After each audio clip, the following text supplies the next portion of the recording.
I remember you and they gave us a minute and a half, maybe 2 at the most, right? And I remember you and I going over it right in front of Gorilla. And I remember JR walking by and looking at us and good luck, ladies, and we just looked at each other like, this is the shits. you know, like we knew how bad it was. They didn't let us do anything. I didn't care.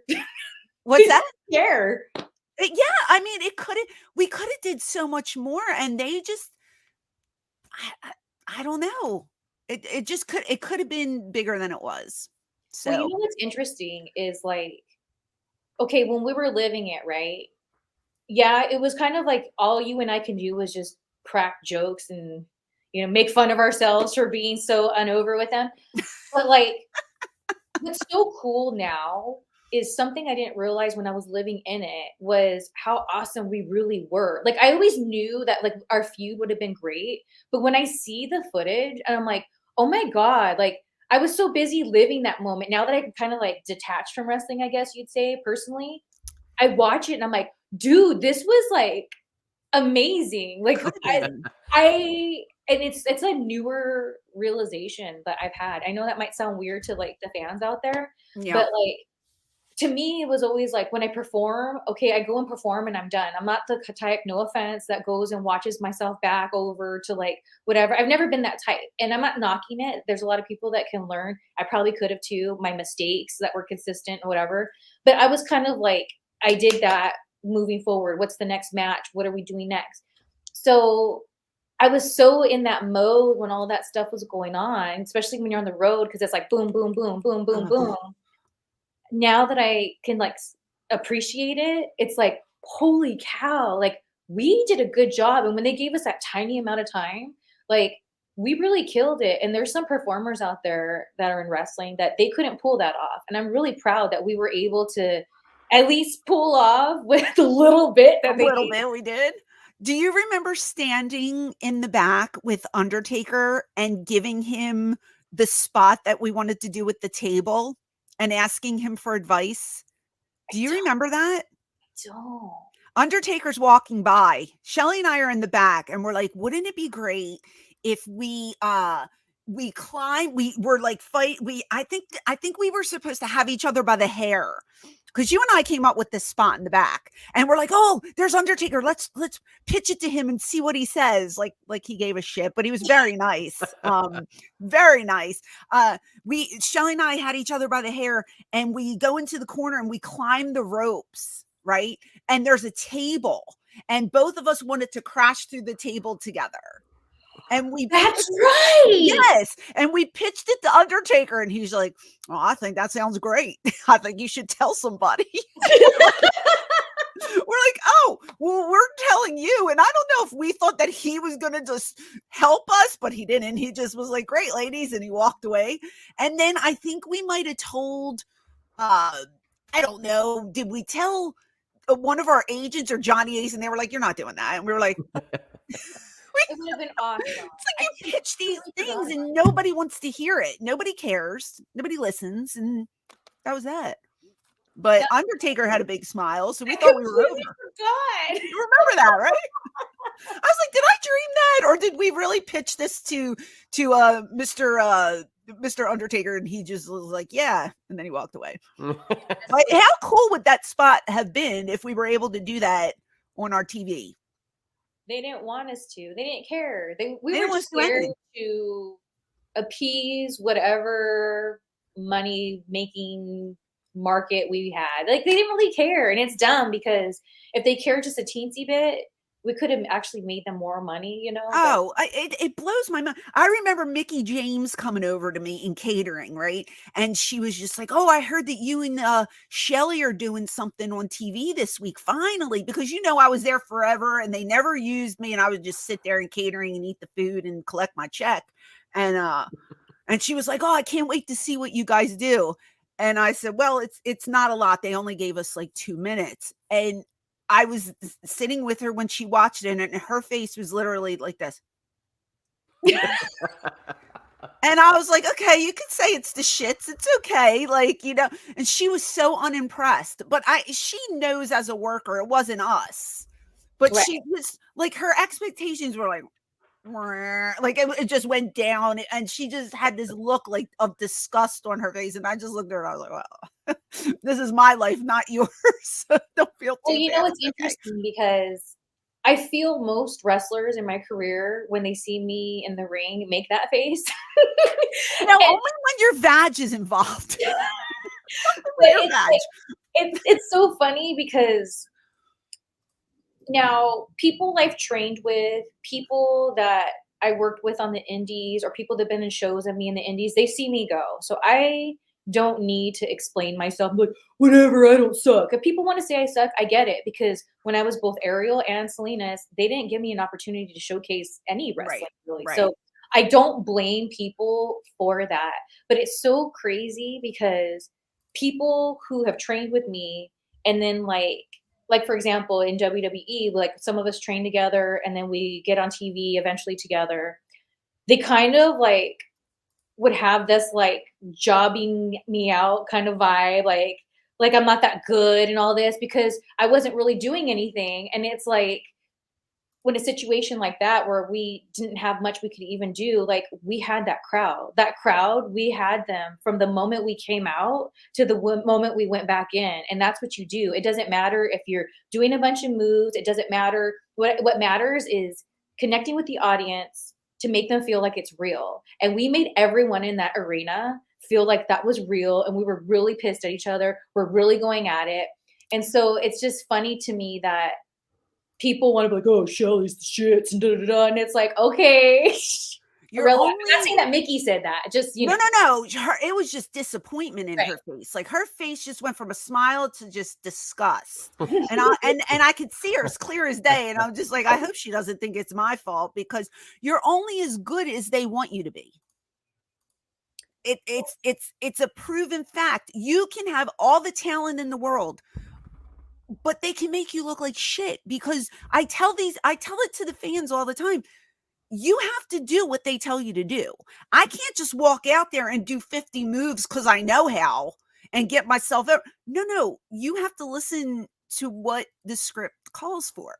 And Right. people can't understand that. And they blame the talent, but they should be blaming the writers, the producers, the people who are in charge. It's not the talent's fault. And people don't seem to realize that. So you're not the shits. Oh, I know. I know. Well, don't let them make you think that you are, But because that's what I'm saying is like these people, my whole wrestling career, there's a group of people like in the business with us, among us, that they have this opinion of me like that. And I've never been one to be like, try to prove them wrong. Cause then like, when I'm in training with those same people, especially after they got a name for themselves, yeah, they're outside of the ring not doing drills with everybody because they sure, think they're too over. Whereas me, I did it because I had a show to do that weekend. I want to make sure my footwork's good. That's why I train.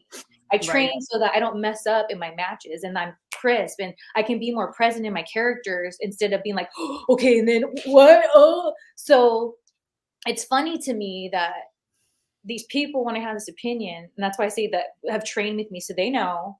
And like because I don't go and try to prove myself, they like continue to like what, and it's so funny because it's like I don't need to prove myself to anybody. First of all, I'm saving my body. So like Mm, whatever, like no, I've already done stupid stuff already with my body. I don't need to for you to be like, "Oh, Shelly is good." I remember I had a match with and it was a really awesome match, and it was with a girl who in real life I had a very ugly falling out with. And later I found out that they booked that match because they thought I was going to beat her up. So I was like, are you kidding me? So it's already set up, right? Well, she called me, owned up to everything, apologized, and we talked things out so we can have a good match and be civil, because prior to her screwing me over, I always thought I'd have an amazing match with her. So I always wanted to wrestle her. So I thought it was really cool that I got that moment, and then we had this awesome match, and one of the people that booked me, when I came to the back, instead of him being like, damn, that was awesome, like the crowd was like all about it, he was like mad. He goes, oh, I could tell you've been training. I'm like, Yeah. You're good. Damn And it. he's like, wow, that was really good. And I never heard from that person ever again. That's so bizarre. It goes back to like I remember the first night that I don't know where we were, but the first night that they put me with balls and we did the thing with you and Kevin, and we got all four of us were so over, and Johnny Ace was so happy in the back. Do you remember that? Like the arena, they were so loud. They were so loud throughout the whole thing. And it was the night that I'm going to tell this story. It was the night that I was driving with Al Snow, and I had parfaits for, do you remember this? I got 2 parfaits from you gotta remember this story.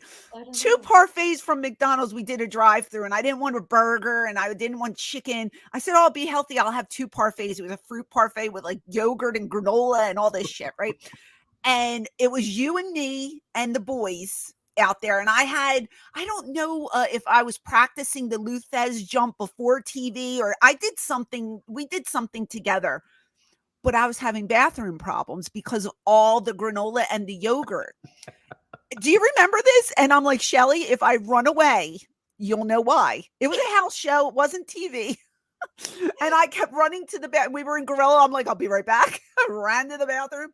But we went out there. I calmed my stomach down, and we went out there. The place was so freaking loud. And I remember coming to the back and thinking, this is going to be great because we won't have to do the bikini bullshit anymore.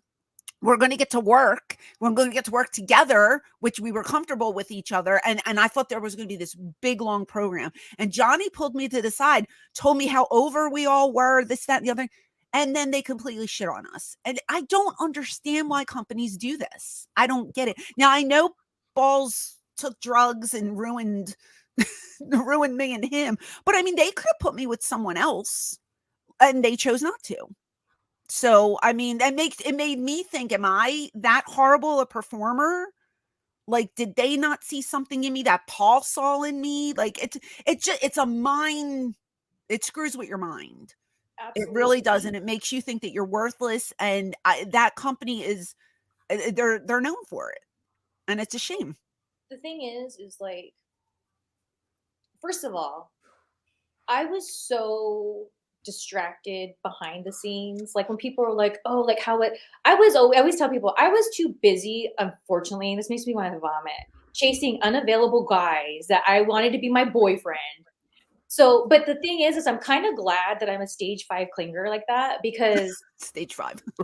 like I think me being distracted with chasing these guys I wanted to be my boyfriend, it kept me away from like the politics. I had no idea until like towards the end, and then years after I left, of like how like all these weird things that were going on behind the Oh, scenes. dude, I never politicked, and I got in trouble for not politicking. And which blows my mind. And then I was told, rub oil on your chest and go knock on Vince McMahon's door and lean over with your boobs hanging out. One of the agents told me to do that. Do you believe that? I go, I'm not doing that, and I didn't do it. And probably that's probably why I got released. But Probably. that's what went on there. And that's the thing, is like I was so in my own world that I only knew these things, like I said, towards the end, because I'll never name names so people don't come for me. Me But neither. people have confided in me the things that they've done, and they didn't feel good about it. And I don't know if it was because I was kind of like, after you left, I kind of stayed to myself. I was friendly like to everybody, but like stayed to myself. So I think that some people kind of noticed I didn't get involved in drama and stuff, so they confided in me. And I was like, wait, what? What? This is going on. So my whole thing is, I'm dying to know what was said about me behind the scenes. Like when they're like sitting at the table or on the phone call and they're like, we're gonna fire that Ariel. Like, what was said? Like, I think it's so, like, I want to know, not because it's like F them. I think I think it's funny. Like, does Vince McMahon think I'm a dumb bitch? Like, you know what I mean? Like, I want to know. And then as time goes on, it's funny because then I'll find out. I'll talk to somebody and they'll be like, "Well, this is what happened." And I'm like, "Oh, now it makes sense." And it's so funny because there's people I've confronted, like, "Hey, I know you have an issue with me." "No, no, no, no." And then life will go on and then people will fill in the blanks and I'm like, "Oh my God." I think it's hilarious. So, anyone watching out there, if you want to anonymously write me to tell me what was said, please. And there was some guy, I can't remember who, it bothers me. Um, I worked on the indie show, and he said that he was there the day that me and Batista got into it, and, like, he filled in some blanks, and this wasn't until, like, in the last, like, 5 or years or so that I found this out. So when he filled in some, like, blanks, I was like, "Oh my gosh!" Because to me, it was just like, "Okay, this happened, and then this happened, and this happened, and then, like, I performed, and then I came back, and then whatever, and then I got fired." So to hear, like, what happened in the guys' locker room and what was being said, I was like, Yeah. "Oh." I Yeah, like being a fly on the wall, right? think it's funny.